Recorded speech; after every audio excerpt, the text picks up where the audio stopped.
Graça e paz, irmãos. Bom dia. Vamos ter uma palavra de oração nesse momento. Reconhecemos, Senhor, que realmente Tu és soberano sobre a terra, sobre os céus. Tu és absoluto, Senhor, sobre tudo e sobre todos. E apesar da Tua glória, Senhor, o Senhor sendo Deus, o Senhor se esvaziou. O Senhor um dia olhou para nós. O Teu amor nos cativou. O Senhor nos atraiu até a Ti com cordas eternas de amor. O Teu amor, como agora mesmo cantamos, nos amarrou a Ti. E obrigado, Senhor, porque nada pode nos separar do Teu amor. Obrigado por esse tempo, amado Senhor. Obrigado, Senhor, pela Tua morte. Obrigado pela Tua mesa, amado Senhor. Somos indignos na mesa do Rei. Obrigado pelas Tuas misericórdias, amado Senhor. Fazemos memória de Ti, Senhor. Tu és tudo para nós. Bendito seja o Teu nome eternamente, Senhor. Amém.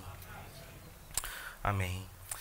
Gostaria de convidar os irmãos para que vocês possam abrir então em 1 Coríntios, capítulo 11.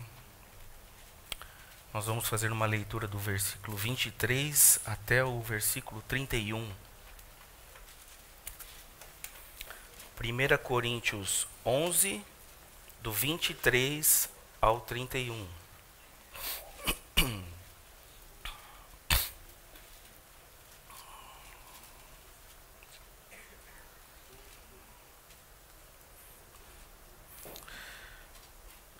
Trecho muito conhecido. E muitas vezes a gente passa de forma desapercebida. Prestemos atenção na leitura. Veja o que a palavra de Deus diz. Porque eu recebi do Senhor o que também vos entreguei. Que o Senhor Jesus, na noite em que foi traído, tomou o pão e, tendo dado graças, o partiu e disse: Isto é o meu corpo, que é dado por vós. Fazei isto em memória de mim.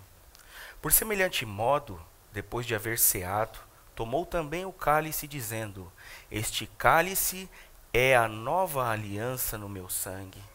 Fazei isso todas as vezes que o beberdes, em memória de mim. Porque todas as vezes que comerdes este pão e beberdes o cálice, anunciais a morte do Senhor, até que ele venha. Por isso, aquele que comer o pão ou beber o cálice do Senhor indignamente, será réu do corpo e do sangue do Senhor. Examine-se, pois, o homem a si mesmo, e assim coma do pão e beba do cálice. Pois quem come e bebe sem discernir o corpo, come e bebe juízo para si. Eis a razão, porque há entre vós muitos fracos e doentes, e não poucos que dormem. Porque se nós julgássemos a nós mesmos, não seríamos julgados. Fica evidente aqui para nós, é muito claro aqui nesse trecho, o contraste grande que existe entre a vida da igreja e a vida e obra do Senhor Jesus. É um contraste gigante que não se pode mensurar. Enquanto nós vemos e olhamos, para Jesus, contemplamos o seu amor, Jesus é aquele que nos ama. Jesus é aquele que nos ama de tal maneira. E que tal maneira é essa, Se não uma maneira exclusiva, uma maneira única em que jamais ninguém nos amou. Jesus amou a gente assim, dessa maneira, de tal maneira. Ele decidiu nos amar antes da fundação do mundo. Ele é aquele que também permanece nos amando. E nos amará por toda a eternidade, carregando as marcas do seu amor nas suas mãos. Nós teremos um corpo glorificado, mas o Senhor jamais parará de demonstrar o teu grande amor com que Ele amou a igreja. Ele nos ama profundamente. Então, antes de começarmos aqui, precisa ficar isso muito claro no seu coração e na sua mente. Jesus ama a sua igreja incondicionalmente. E por outro lado, nós vemos a vida e a realidade aqui da igreja em Corinto. Observem no versículo 30, onde está dizendo assim que há entre vós muitos fracos, doentes e não poucos que dormem. Não são poucas pessoas, né? Não é uma pessoa aqui, outra ali. Muitos fracos, doentes e não poucos que dormem. Aqui é a realidade da igreja de Corinto. Uma igreja frágil, vulnerável, uma igreja já debilitada, já com doenças crônicas. Uma igreja sonolenta, uma igreja que dorme. E essa palavra aqui, dormir, não é só um sono reparador, não é aquele sono que a gente se deita e descansa, né? Tem também esse significado, mas aqui é um sono espiritual. Aqui é uma realidade da qual a igreja foi chamada para cumprir um propósito e não está cumprindo. A igreja está dormindo. Por quê? Porque há falta de discernimento. E na falta de discernimento, a igreja come e bebe. E então, ela é mesmo réu do corpo e do sangue de Cristo. É o que a palavra está dizendo. Então, sendo assim, a realidade da igreja aqui é uma igreja fraca, vulnerável, doente e sonolenta. Não vive para o propósito do qual foi chamado. Mas Jesus, a despeito de tudo isso, a despeito dessa realidade, Jesus não desiste de amar a sua igreja. E a igreja ali em Corinto realmente passava por vários problemas. Em contraste com a igreja primitiva, onde havia assim unanimidade, aqui na igreja de Corinto não. Aqui na igreja de Corinto havia muitas divisões, muitas diferenças de pensamento, onde uns se diziam, eu sou de Paulo, outros falam, eu sou de Apolo, outros, eu sou de Cefas, outros até de forma mais espiritual falavam, eu sou de Cristo. Então realmente existia muitos problemas aqui, a imoralidade era tão grande, a desordem moral tão grande, que não havia nem entre os gentios essa desordem, onde havia quem possuísse a mulher do seu próprio pai. Havia causas jurídicas entre irmãos diante de juízes não cristãos. Realmente a igreja tinha um problema muito grande também na adoração pública, uma desordem moral muito grande. A gente vê aqui na ceia também, onde uns tomavam pão antecipadamente, morrendo de fome, outros que se embriagavam. Muitos problemas na igreja. Havia ignorância na igreja também a respeito dos dons espirituais. Mas eu não quero chamar atenção para isso. Eu quero que nós tomemos a nossa atenção para o Senhor Jesus e o seu amor insistente pela sua igreja. Então, a despeito dessa realidade tão triste da igreja de Corinto, Jesus, de forma brava, de forma valente, de forma graciosa, não desiste de amar os seus. Ele jamais desiste de amar os seus. E sabe, se a gente olhar aqui para a palavra, observe aqui no versículo 23. Porque recebi do Senhor o que também vos entreguei, que o Senhor Jesus, na noite em que foi traído. Olha só, na noite em que foi traído, Jesus não desiste de amar os seus, mesmo na noite em que foi traído. Então, a despeito de tudo e de todos, Jesus é aquele que permanece nos amando. Sabe o que ele fez na noite em que foi traído? Vocês sabem o que ele fez na noite que foi traído? Irmãos, o mais surpreendente da parte do Senhor Jesus, que ele sabe de todas as coisas. Ele foi traído e ele não foi pego de surpresa. Ele sabia que ia ser traído. Vocês não precisam abrir, mas Mateus capítulo 20, 17 e 18, os versículos, diz assim: estando Jesus para subir a Jerusalém, chamou à parte os 12 e em caminho lhes disse: eis que subimos para Jerusalém, e o Filho do Homem será entregue aos principais sacerdotes e aos escribas. E eles o condenarão à morte. E assim se deu. Exatamente isso veio acontecer. Um pouquinho mais para frente, ali em Mateus, no capítulo 26, no versículo 4, vai dizer que eles deliberaram prender Jesus, atraí-lo e a mataram. Sim, depois de se juntarem, de formarem um conselho, de examinarem cuidadosamente, eles planejaram prender, trair e matar a Jesus. E eles diziam assim: não fazemos isso durante a festa, para que não haja tumulto. Fazemos isso durante a noite. Durante a noite, Jesus foi traído. E Jesus sabia disso. Ele mesmo anteviu e predisse a sua traição e a sua morte. Mas a despeito de tudo isso, o Senhor Jesus é aquele que não desiste de nos amar. Na noite em que foi traído, o seu amor é tão constrangedor, não é mesmo? A palavra fala assim que o Senhor nos amou sendo nós ainda pecadores, e Ele deu prova desse amor se entregando por nós. E nessa noite que Ele foi traído, então, Ele preparou uma mesa para os seus discípulos, a mesma mesa que nós estamos contemplando aqui. O Senhor preparou uma mesa para os seus discípulos na noite em que Ele foi traído.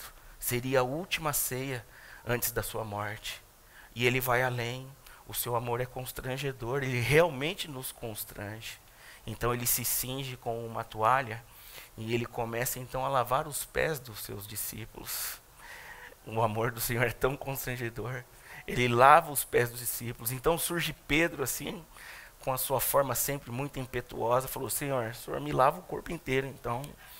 Né? E Jesus falou: não, você já teve o seu corpo lavado. Agora você precisa só lavar os seus pés. E exatamente isso que nós estamos fazendo aqui, meus irmãos. Fazendo memória do Senhor Jesus. E nós precisamos ter os nossos pés lavados.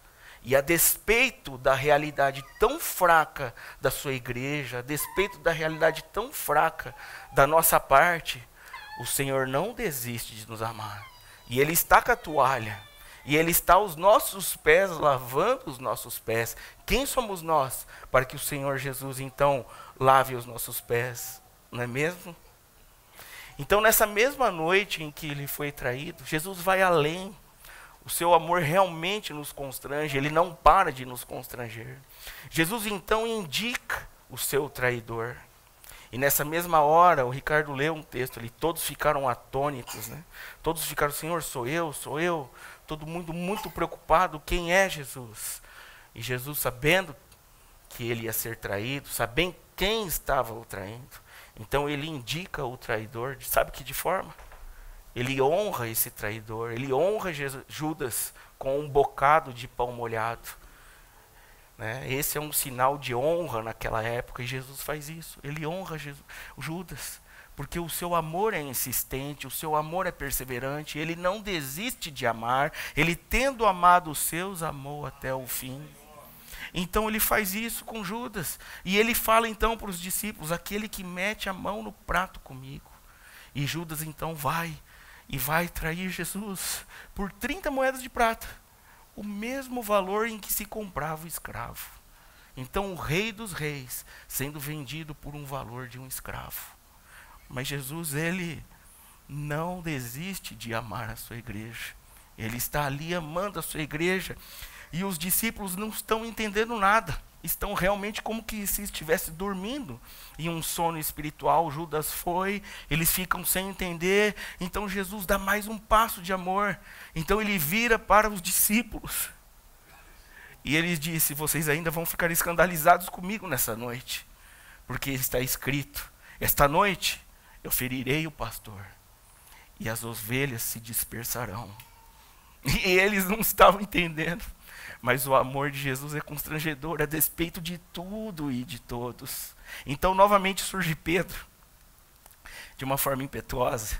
Ele fala: Senhor, o Senhor pode ser tropeço para todos, menos para mim. Para mim, não.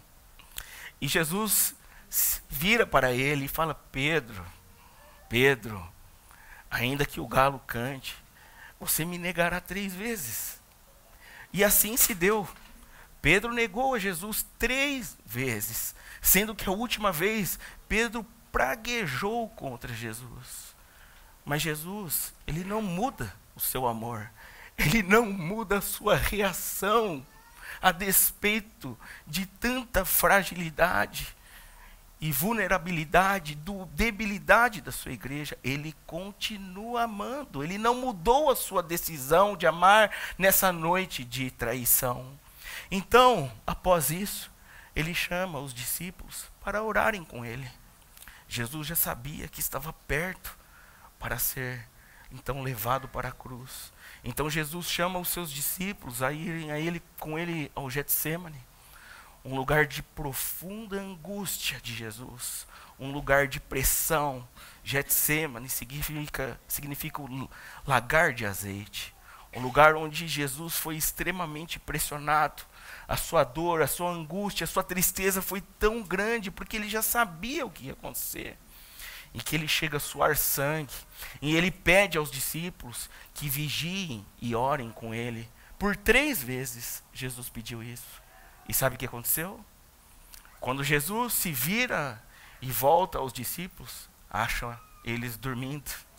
Aqui está a mesma realidade que nós encontramos na igreja de Coríntio, há ali também na vida dos discípulos. A igreja que não vive o chamado para o qual ela foi chamada. Não vive o propósito para o qual foi chamada. Dorme. É um sono espiritual. Não há discernimento. Há aqui uma realidade onde a igreja é réu do corpo e do sangue de Cristo.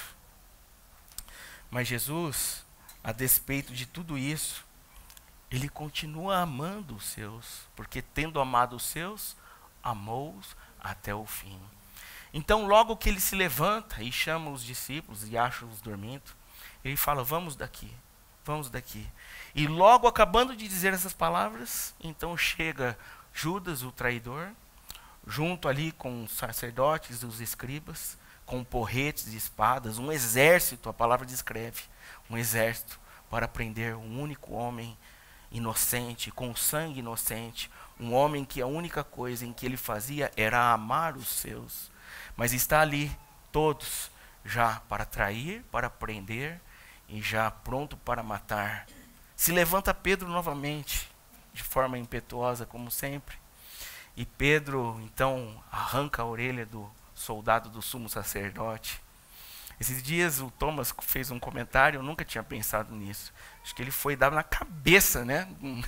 E ele desviou, acabou pegando na orelha. Acho que é plausível a gente pensar assim, porque dar na orelha certinho não é muito fácil, né? Então ele ali arranca a orelha do soldado do sumo sacerdote, e Jesus, com aquele amor insistente, um amor perseverante, um amor imutável. Jesus, quando maltratado, ele não faz ameaças. Jesus, quando ultrajado, ele é aquele que não responde com ultraje. Então ele fala para Pedro: Pedro, guarda sua espada, embainha sua espada, porque todos que se utilizam da espada, pela espada morrerão, não é mesmo? Então não é por força, não é por violência, mas é pela minha graça. Ao menos eu não poderia rogar ao Pai agora e ele me mandaria mais de 12.000 legiões de anjos. Então guarda a sua espada. Há um propósito aqui, e eu vim cumprir esse propósito, e eu não vou desistir desse propósito. E o propósito é que ele nos amou de tal maneira, e ele vai às últimas consequências. Ele não mede esforços para amar a sua igreja, mesmo uma igreja fraca, debilitada, uma igreja sonolenta, que não discerne espiritualmente, e que mesmo não cumprindo o propósito para o qual foi chamado, Jesus não desiste de amar os seus. Ele é assim.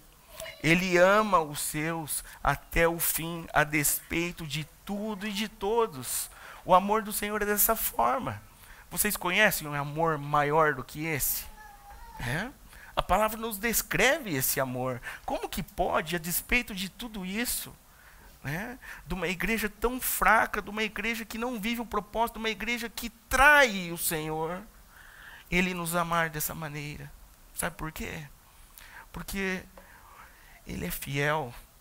E ele não é homem para mentir, nem filho do homem para se arrepender. E ele é aquele que deu a palavra antes da fundação do mundo e que durará pela eternidade. O seu amor, diz a palavra de Deus, é paciente. Ele tem um ânimo longo. Sua paciência jamais acaba, mesmo sofrendo importúnios, mesmo sofrendo aborrecimentos. O teu amor é paciente, o seu amor é aquele que suporta todas as coisas. Ele é benigno, ele usa de bondade, mesmo quando nós não somos bondosos para com ele, mas ele usa de bondade. Assim é o seu amor. O seu amor não arde em ciúmes, não guarda rancor, não guarda raiva. O seu amor não se ufana. Ele em momento nenhum ele se exalta. Muito pelo contrário, ele é aquele que se esvazia. Ele é aquele que lava pés. Ele é aquele que serve. Ele é aquele como que serve. Não é como nós, em que os reis são servidos nos seus próprios banquetes. Ele é aquele que serve. Ele é o amado Senhor. E o seu amor é constrangedor. Ele não se exalta, não se conduz de forma indecorosa, de forma inconveniente, como Pedro reagiu ali quando os soldados vieram capturar Jesus. Ele não se conduz inconveniente, não procura os seus próprios interesses. Ele não se alegra com a injustiça, mas se regozija com a verdade. O amor do Senhor Jesus tudo sofre, tudo crê, tudo espera, tudo suporta. O amor dele jamais acaba. Então observa, na noite em que foi traído, esse amor que jamais acaba. Então o que ele fala? Tomou o pão e tendo dado graças. É dessa forma que ele reage a tanta debilidade da sua igreja, tendo dado graças. Ele é aquele que está na cruz e diz assim: Pai, perdoa-lhes, eles não sabem o que fazem. Então, tendo dado graças, o partiu e disse: esse é o meu corpo que é dado por vós, fazei isto em memória de mim. De semelhante modo, depois de haver ceado, tomou também o cálice, dizendo: este cálice é a nova aliança do meu sangue, fazei isso todas as vezes que o beberdes, em memória de mim. Observe essa expressão, em memória de mim. Acontece por 2 vezes aqui. O Senhor está querendo chamar a nossa atenção aqui. E observe que ele fale para a gente fazer memória da sua morte. Jesus não pediu para fazer memória dos milagres, das curas. Né? Ele não falou: faça memória da mulher do fluxo de sangue, faça memória da cura de um cego, faça memória do dia que eu ressuscitei Lázaro. Não. Ele fala: faça memória da minha morte. Por isso que a palavra de Deus diz assim, que há mais esperança na casa onde há luto do que na casa onde há banquete. Porque na casa onde há luto, nós vemos o fim de nós mesmos. E a cruz, a morte de Cristo, é o fim de todo homem. Porque ele morreu para os que vivem, não vivam mais para si, mas para aquele que morreu e ressuscitou. Então eles falam: faça memória da minha morte. E de que forma o Senhor Jesus morreu? Nós temos aqui uma realidade espiritual muito grande, meus irmãos. Não é apenas um pão, não é apenas um vinho. Façam memória de mim, porque o meu corpo foi partido. Aqui nós podemos ver a encarnação de Jesus. Ele é o Verbo, e o Verbo estava com Deus, e o Verbo era Deus. Todas as coisas foram feitas por meio dele, e sem ele, nada do que foi feito se fez. Ele veio para os que eram seus, mas os seus estavam dormindo, não o receberam. Mas todos aqueles que o receberam, deu-lhes o poder de serem feitos filhos de Deus. Sabe por quê? Porque ele habitou entre os seus, cheio de graça e cheio de verdade. Então ele: façam memória da minha morte. Eu sou aquele que entrega o meu corpo por vocês. Aquele que teve o seu corpo transpassado por causa das vossas transgressões. A despeito de tudo, eu amo vocês e eu entrego o meu corpo por vocês para ser partido. Então pode comer, comem de mim, porque quem come de mim viverá por mim. Da mesma forma, ele também entrega o seu sangue, ele derrama cada gota do seu sangue. Ele foi moído por causa das nossas transgressões. Então Jesus derrama o seu sangue para perdão e purificação dos nossos pecados. Esse é o ministério do sangue de Cristo, o sangue da nova aliança, onde o Senhor, por meio do seu amor sem fim, estabeleceu um pacto agora inquebrável, um pacto da nova aliança no seu sangue. Antes, era o sangue de bodes e bezerros, que não poderiam satisfazer as demandas de justiça do Pai. Agora, o sangue de Cristo, que obtém diante do Pai para nós uma eterna redenção. É uma salvação eterna. Aqueles que foram salvos, aqueles que estão na mão do Senhor Jesus, ninguém o pode tomar. Nem a morte, nem a vida, nem anjos, nem principados, nem potestades, nem criatura alguma, nada agora pode separar-nos do amor de Deus que está em Cristo Jesus, estabelecido por um pacto de sangue e pelo seu corpo partido naquela cruz. Assim é o nosso amado Senhor. Mas há mais realidade aqui, meus irmãos, há mais realidades aqui. Porque todas as vezes que o comerdes desse pão, então, e beberdes desse cálice, anunciais a morte do Senhor. Então nós estamos aqui não só fazendo memória da morte do Senhor e do seu amor, mas estamos então anunciando a sua vinda. É o que diz aqui as Escrituras, olha lá. Anunciais a morte do Senhor até que Ele volte. Então, o que nós estamos fazendo nessa manhã, trazendo o Senhor à memória, trazendo o seu amor por nós a despeito da nossa fragilidade. O seu amor não muda por nós. Ele é aquele que vai até as últimas consequências, para que nós então não experimentemos a ira de Deus. Experimentemos então o seu amor, a sua graça, a sua misericórdia, o seu perdão. Aqui está a mesa do Senhor. E a mesa do Senhor é assim, é para nós. E nós somos como Mefibosetes na mesa do rei. Estamos aqui para receber da sua graça, da sua misericórdia, do teu amor imutável, da sua palavra, palavra que nos alimenta. Dele comemos, por ele vivemos. E assim, fazendo assim, então nós tornamos público, nós declaramos, nós relatamos a morte do Senhor Jesus. Não só aqui, irmãos. Isso deve ser uma declaração pública mesmo. Se acabamos de dizer que se do Senhor nos alimentamos e por Ele vivemos, como diz assim as Escrituras, como que deve ser a nossa vida lá fora? Não estou mais falando aqui dentro, onde nós estamos. Lá fora a nossa vida deve ser um anúncio, deve ser uma expressão da morte do Senhor Jesus. Assim deve ser a nossa vida. Uma resposta desse amor tão grandioso de Jesus, que foi as últimas consequências, mesmo diante de uma igreja fraca, de uma igreja doente e de uma igreja onde muitos dormem. O Senhor está aqui com os braços abertos, com a mesa posta.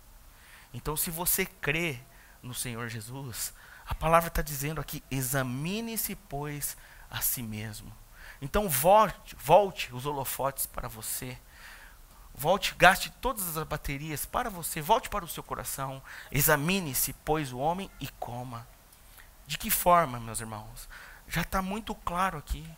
Esse exame já está muito claro aqui. Qual é a realidade da igreja e qual é a realidade de Cristo, da vida de Jesus e da sua obra. Então, examine. Veja que você não tem condição alguma, mas se você crê na morte do Senhor Jesus e faz memória dele, então você está convidado para essa mesa. Você é um convidado, você mesmo não merecendo, é um convidado a se servir na mesa do rei. Agora eu queria chamar a atenção aqui, meus irmãos, porque a palavra de Deus diz assim, que aquele que encobre as suas transgressões jamais prosperará. Mas quem confessa e as deixa, encontrará misericórdia. Então, se você crê no Senhor Jesus e fica constrangido diante do amor do Senhor, sabe da sua realidade, sabe da realidade do Senhor e crê no Senhor Jesus, você é um convidado à mesa do rei.